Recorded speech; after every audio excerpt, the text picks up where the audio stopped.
G'day. This is Barney here again at the Crossroads, and I'd like to welcome Wallace Clink again from Canada. Welcome, Wallace. Well, hi, Bernie. I must say it's a little different than last time. We have some snow now, Oh, okay, probably beautiful snow. That'd be probably 2 or 3 inches. okay. That's excellent. We're on and off with a bit of rain, and they're threatening us with something above 30 degrees later on this week. Oh, But hey, we're into summer, and we've only had one or two warm days above 30 degrees, so it's quite mild for Adelaide. oh, The weather is kind to us.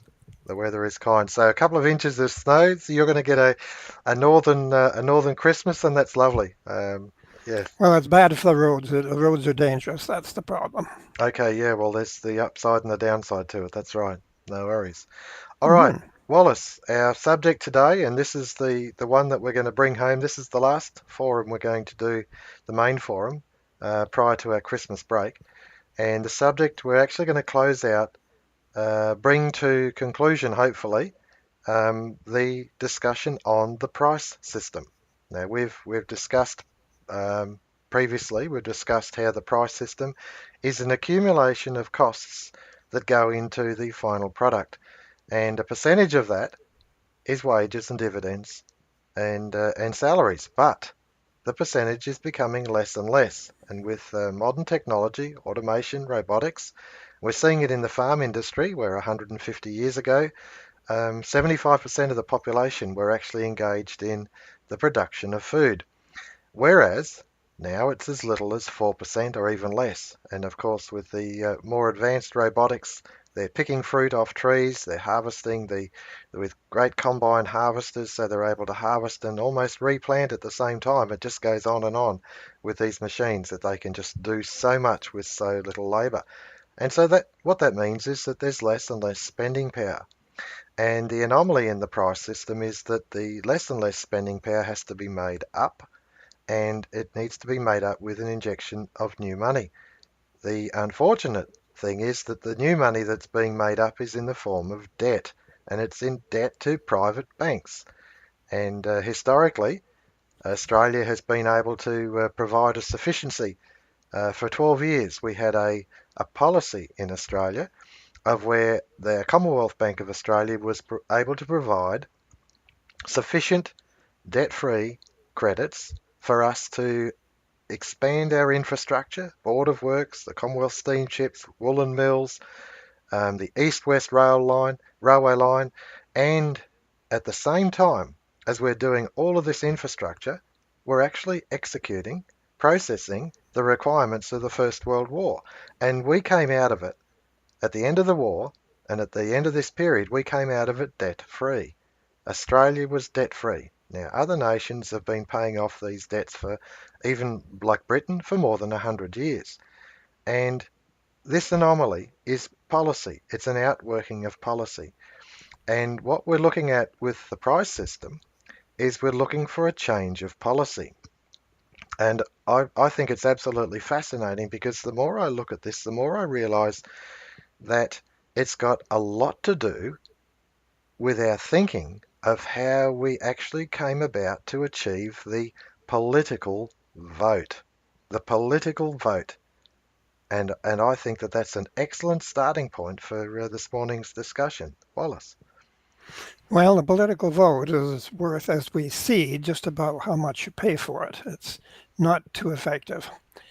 The problem is, of course, as you mentioned, Barney, the price system is increasingly non-self-liquidating and becomes that way, more so that way, as you become more capital intensive. It's not so significant in a very primitive economy because wages are more equivalent to the wages, salaries, and dividends. That would be more equivalent to the total price of goods and services coming out of the consumer end of the production cycle or stream. And the thing of it is, I think that we have to understand that as this gap gets bigger and bigger, the necessity for the debt gets bigger and bigger. And of course, we contract greater and greater debts relative to our income. And of course, that places the policy of production really more and more in the hands of finance. Because if you have to borrow money in the first place, Hmm. you're doing it at the permission, the leave, the approval of the banking authorities because they don't just issue money without conditions.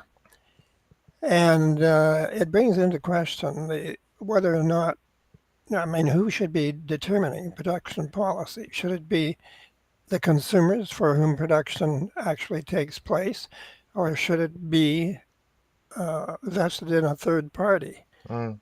And this is a very, very critical issue because it's the difference between a free society and a really ultimately a tyranny. That's right. Because That's right. I understand that if we consider the political vote and the way we're organised in our current culture, if you like, our historical sense, um, in our free society, a person, as long as they're the right nationality and they're not a criminal, whatever, they can put their hand up and actually nominate for election. And then on the basis that each person is issued with one vote. Now, they don't have to fight for that vote. They don't have to be a property owner. They just have to be a citizen of the country.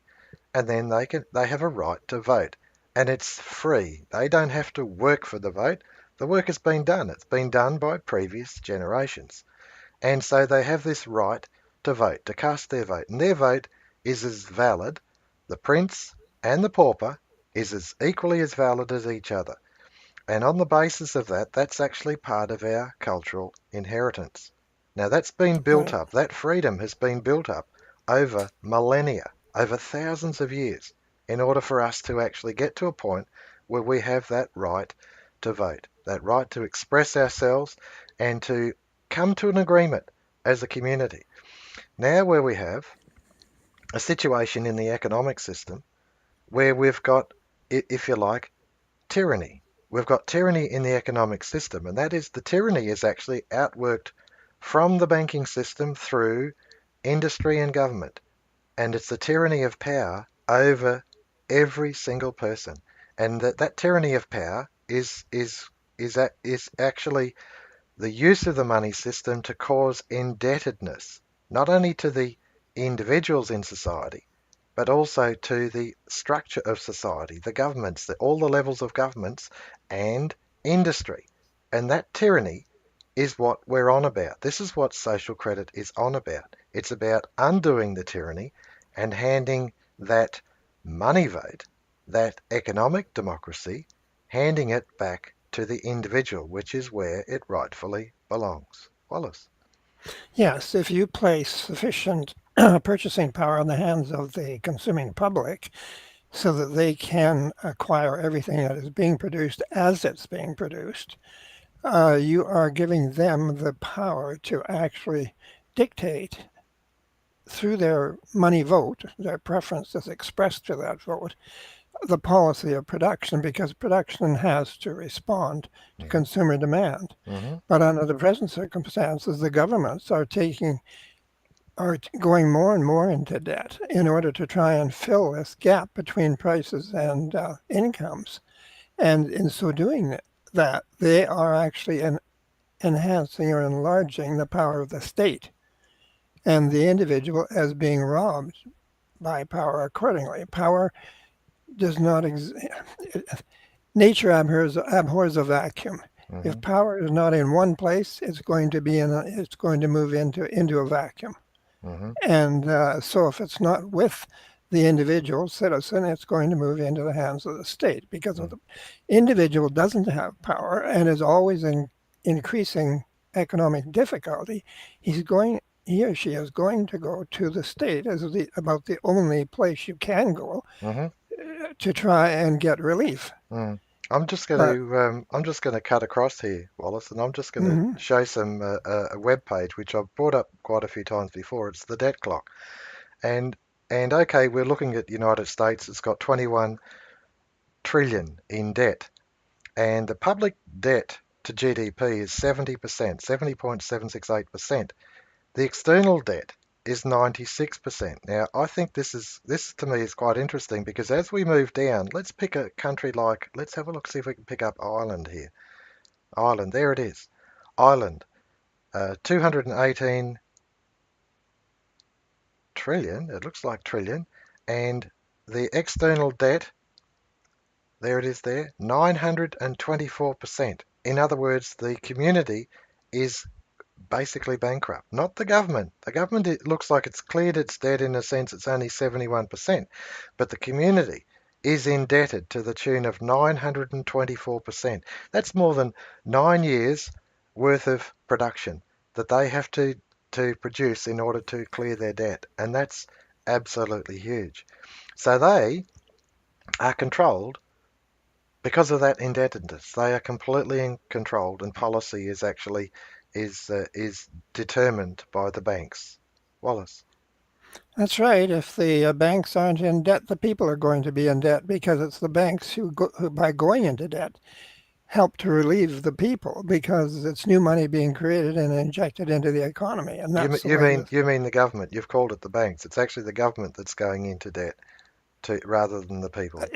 Yes, that's what I mean. The Yeah. government is going more into debt, and when Mhm. they do, new money is created, and it ends up going back into the economy. Mhm. So if the government ceases or reduces their incurring of debt, well, then obviously there will be less money going into the system, Mhm. and that means that the system itself will be suffering because of the lack of purchasing power, the lack of ability of the consumer to buy the product, Mhm. and the lack of the producer to recover his costs. Mm. Mm. So, and that's the way it works. Mm. So it's a situation where you can't win. It's either one way or the other. The state Mm. is in debt Mhm. or the people are in debt. And Mm. people, of course, as I say, they like to live, so they don't like having debt in the location of the government, but they would rather do that than have impossible debts themselves. Yeah. So this is the trap we're in, and it's a question where power is just being centralized more Mhm. and more and more. Mhm. And that is where we come into the business of economic democracy. Mm. Now, you know that the socialists or the communists, Marxists, their idea of economic democracy is to have more and more input from workers into the productive system, more and more laws to protect workers and that sort of thing. Mm. And of course, the more laws you have in society, the more you are restricted. Mhm. And so this doesn't really fill the bill very well. And that is where C.H. Douglas, Major Douglas, really resolved the problem. He saw that the problem did not reside in production. He Mhm. said that production is quite capable of performing very well Mm. if it is guaranteed a market Mhm. demand for its product. Yeah. It can really respond. And as an engineer, he was well qualified to make uh, that statement. Yeah. Now, so really, what he did was to give a complete alternate to the communist or socialist idea of economic democracy. When the social creditor speaks of economic democracy, he speaks of the ability of the consumer, because or by being armed with adequate purchasing power, to determine the policy of production by his demand. Mhm. And that is a totally different concept. It's reverse from the socialist view. Yeah. And The and social, and what I find interesting is the comparison you can make of the political vote. If you've only got one political party, as in you might have a dictatorship and you only have members of that particular party as candidates, and then you can only ever choose one of the existing party. And we've seen that many times over the history, over our recent history, of essentially where opposition is non-existent. In Australia, for instance, we really only have, and I'll say it and they won't like to hear it, one political party. It's a yes, combination of the Liberal and Labors. And you could throw a bit of Greens and perhaps an occasional independent, but really the Liberal and Labor juggernaut is one political party. And all they're doing is discussing which particular tack they're taking, but they're always heading in the same direction, and that is further and further down this totalitarian road. And that's why this money vote is most important. Because when Douglas wrote his book, Economic Democracy, He meant exactly that, that in the area of spending, the area of actually purchasing power resting in the individual, with the individual, it was decentralizing that power. It was democracy. It was the right to choose or refuse one thing at a time, not just in the political realm, but in the economic realm. And that to me is the key to the thinking here. The political vote took a lot of time, a lot of effort, a lot of lost souls, a lot of lives lost in order to actually come into fruition. And there was a time when if you like, it was the church led the way. But I don't see the church leading anything at the moment except into chaos. But the point is that the principles are still there. The principles of freedom, the principles of the right to choose and refuse one thing at a time. And it's based on these principles, which, in my view, are in the nature of reality. They're in the canon, they're in the natural law that people should be allowed to choose and refuse one thing at a time. And in this age of automation, robotics, advanced control, industrialization, we've got all of this huge productive capacity where such a small amount of the population can produce so much, and yet we have this chronic shortage of the money vote. And this is what national dividend is about. It's about empowering the individual to make sufficient purchases that he can sustain himself based on the productive capacity of the nation. We're not talking about swimming in material things. We're talking about the basic needs, a sufficiency. And if you want to pursue other things, you can go out after them. You want a new car, a new home, a new this, a new that, go for it. But the basic needs are met. And that's no different than the political vote, because there are people out there who have a political vote. Everyone has a right to one, but they can lobby the government. They can knock on the door of the politician. They can advertise in the paper. They can extend the power, if you like, the political power of their vote by pursuing it. And so it should be no different than in the economic sphere. If they want to pursue and go further than just a modest sufficiency, then that's fine. But this modest sufficiency needs to be so that the price system is balanced. The price system is in equilibrium. And I think that's most profound. This bloke, Douglas, he went a long way to answering this shortcoming in the financial system. Wallace. Absolutely astonishing. Douglas put it in rather prosaic language.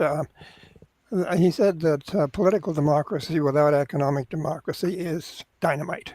Hmm. And it is because it not only robs the individual of directing production patterns and policy, but it also robs him of the actual freedom as an individual to be able to act and speak and associate in a free manner without fear of repercussions. Hmm. Because today, everyone has a job, Hmm. or they should have, they're expected to have a job. Hmm. And of course, you are definitely dependent upon the people who give you that job Hmm. for your very livelihood. Hmm. And if you are not careful, I mean, it depends on your employer, but I mean, you will find that you have to be very careful what you say Hmm. because it could seriously affect your future Hmm. and your very economic Hmm. survival. Hmm. And Almost. so All, it's a very tyrannical system. It's a pyramid of power, hmm. and it's a pyramid of power with the banking institutions at the top Hmm. in a position to determine where credit is allocated, how it is allocated, what it's allocated for, Hmm. what terms it's allocated on. And this means that power is not decentralized, it is centralized in the hands of the financial system Hmm. and the state, which comes under the influence of the financial system, under the Hmm. control of it. Hmm. And so it's an inversion of the proper order of society. I Hmm. guess maybe one way of saying it is the poor are definitely not inheriting the earth. Hmm. But the idea that people should be inducted into the productive system and that they should all participate in the productive system is very, very unrealistic. Hmm. Experts are not in general abundance. Experts come about by long periods of endeavor in a particular field. Hmm. And you want production to be accomplished by experts. You don't want neophytes. There are some people who definitely should not be allowed in the productive system. Mm, They just are not qualified. mm, But they mm. are qualified as consumers. Yeah, I think it's interesting in this discussion, Wallace, and that is that when the barons and Stephen Langton, the Archbishop, were challenging the tyranny of Mm-hmm. King John at Magna Carta, they were challenging the tyranny, and it was the restoration of these ancient rights and freedoms. And they'd actually, it was 1215, but those ancient rights and freedoms were actually already signed into law 100 years earlier. It was actually around Mm-hmm. 1100. Coronation, the Coronation Charter, I think it was called, and the Magna Carta, of course, was signed several times, and it was only ever finally placed into the common law around 1295. So another 80 years after the signing. Now, Mm-hmm. the point I'm getting at in this is that it was an ongoing pursuit against tyranny. It wasn't a one-off. It wasn't a right, let's have a vote, that's the end of it. It was actually pursuing, and so the barons and the archbishop were only of that time. They were only a window of that time when they pursued it and got King John to sign the seal. But you go another time and you think of the tyranny of Henry VIII and him dominating, if you like, the Parliament of the day and dominating the politicians, and everyone was frightened of losing their heads. And of course, that's another tyranny. And this tyranny is not new. It's gone on forever. And I know there's a book I made mention of the other day. It was called Debt: The First 5,000 Years by David Graeber, and so it's not unusual. It's nothing new in what we're seeing. This has gone on since time immemorial, and I've been reading a book recently. I'm just going to get it out, and it's by Brooks Adams, The Law of Civilization and Yes. Decay, an essay on history, and it talks especially about how finance has been used since time immemorial to dominate people, to enslave them, and to hold them in slavery for generations, for hundreds of years. And the fact is that these people who hold the rest of the community in slavery are quite happily to do it. And if we don't resist this, if we don't actually push back and restore order and grapple with this financial issue, if we don't actually institute economic democracy, then we're going to have a tyranny that's going to hold our children, our grandchildren, and generations to come in slavery. We have to do this. We've got to go out after it. And the fact is that Douglas has shown the light. He has put the bright light on the anomaly, and he's shown us what to do. It's that we must have the heart, the vigour, the vitality to regenerate our own people, to pursue this as a goal worth going after. The money vote, economic democracy. Wallace. Well, we're told that money, the love of money, is the root of all evil. Not money. Money is a marvelous tool gone wrong. Hmm. It's been an instrument of power, and unfortunately, it has been seized by certain elements within society for the purposes of controlling or seizing control over the rest of society. Hmm. And that's what has happened. We've gone through this, as you said, this endless process of trying to deal with the centralization of power. We've been trying to decentralize it to the individual. But unfortunately, the money system, being the instrument of power that it is, has entered into the picture, and people having gotten a monopoly of control over it have thereby seized a monopoly of control over society as a whole. And this is where we've gone wrong. And if we were to alter the money system so that it distributes power instead of concentrates wealth and power, it would have a completely different effect on society. It would affect the whole basis of our moral and ethical attitudes, and it would our attitudes toward each other, and it would just effect an enormous change Mm. for the better. I find this interesting, Wallace, because I know that there'll be the naysayers and say, "Oh, you're just promoting a form of socialism, a form of distrib Hmm. distributism." But in actual fact, what we're talking about and what Douglas was talking about is the cultural inheritance. It's the Yes. machines, it's the technology, it's the know-how, it's the lever of knowledge that's getting longer and longer and longer. And that is being appropriated by the central banks, by this credit creation. And by placing consumer purchasing power in the form of a dividend into the hands of the individual, they're putting it at the disposal of the individual, all of that cultural inheritance. And the fact is that that inheritance belongs to everyone. We're not taking anything off anyone else. We're just claiming what is rightfully ours. And that's the cultural inheritance, that know-how of generations past, that advanced control, that order, robotics. We're not talking about patents here. We're not talking about things like that. We're talking about this is open source. This is freely Yes. Right. available, and it's there for everyone. And Hmm. in Australia, for instance, we've got vast quantities of raw materials. We've got a healthy population. We've got good growing fields of food. And we've got all the know-how and the initiative and all the self-reliance that we could ask for. But what we don't have is we don't have independence because of the centralising of this money power. And by placing the money vote into the hands of the individual, then we decentralise power. We put the vote, the money vote, back where it belongs. Now, just a disclaimer on this, someone may say, "Oh, well, why don't we just give this credit power to the government?" And the answer to that is because if we do, we're just building a bigger and bigger tyranny. They will then have all the power, and that's not what we want. We want the power coming back to the individual. We want the vote in the hands of the individual, the money vote and the political vote. And that's what this social credit national dividend is about.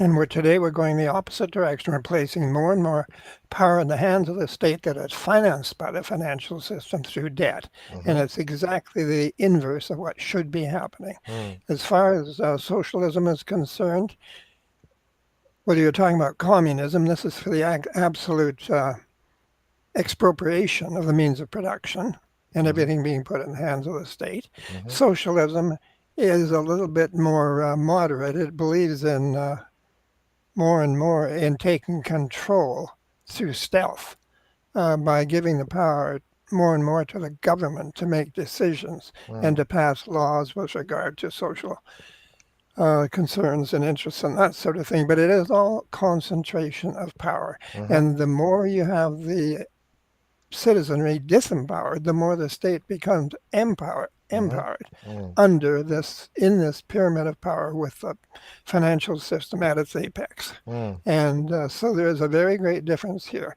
because if you give people more purchasing power as an inheritance, as you hmm. say, Hmm. they're not taking anything from anyone. That's You're right. not taking, not at all. But what you are doing is you're enabling through the spending of that money, or Hmm. that purchasing power, you're enabling the legitimate and genuine producer who is delivering services to the satisfaction of the community to survive, to recover his costs, and to survive and to continue serving the community. That's right. And a healthy business environment is certainly beneficial to legitimate investors and so on. That's So I right. mean, there is Mm, absolutely no. Actually, it works the other way. It actually is a benefit hmm.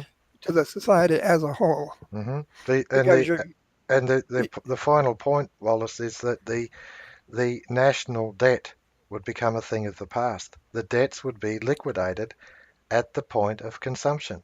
Once we have just finished producing and the items are sold, the debts are liquidated. The money system would be in equilibrium because the issue of the money vote would be based on balancing the economic system with the consumption. So the financial system, it would be an accurate reflection of what your economy is capable of producing and what your community is capable of consuming. And it would be reflecting reality because all physical costs, as we've said before, are met as production takes place. Hmm. There is balance in the physical side of the economy, but there isn't a continuing and growing imbalance in the financial side. And That's right. that's where the rub is, the trouble. That's the rub. And that to me is an excellent illustration. I think we've covered the price system well, Wallace, and I want to thank you for coming into the forum and helping us understand it. I wish you and your family well over Christmas, this holy season, and I thank our viewers for putting up with us and helping us. I hope we've been able to explain it correctly, Wallace. Thank you for all your tremendous efforts in this direction, Barney. And I certainly do wish you and your family and all of you a very happy and Merry Christmas. No worries. Thanks very much. Cheers, everyone. Catch you all next year. This is Barney and Wallace signing out. Cheers.